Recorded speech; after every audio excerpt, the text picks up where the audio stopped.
Hi friends, welcome to mom's kitchen. ఇప్పుడు మనం మిరియాల రసం ఎలా చేయాలో చూద్దాం. జ్వరం, దగ్గు, జలుబు వచ్చినప్పుడు ఈ మిరియాల రసం ఒకసారి ట్రై చేయండి, చాలా బాగుంటుంది. ఇప్పుడు దీనికోసం ఒక స్పూన్ మిరియాలు, ఒక స్పూన్ జీలకర్ర, వెల్లుల్లి రెమ్మలు 10-12 తొక్క తీయకుండానే వేసుకొని దంచుకోవాలి.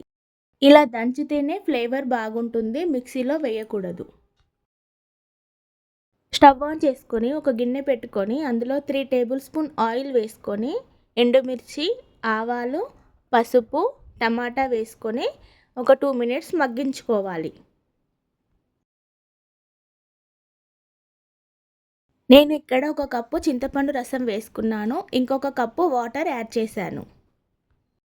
ఇప్పుడు ఇందులో రుచికి సరిపడిన ఉప్పు వేసుకోవాలి. మనం ఇందాక దంచి పెట్టుకున్న మిరియాల పొడి కూడా వేసుకొని కరివేపాకు, కొత్తిమీర కూడా వేసుకొని 10 నిమిషాలు బాగా మరిగించుకోవాలి.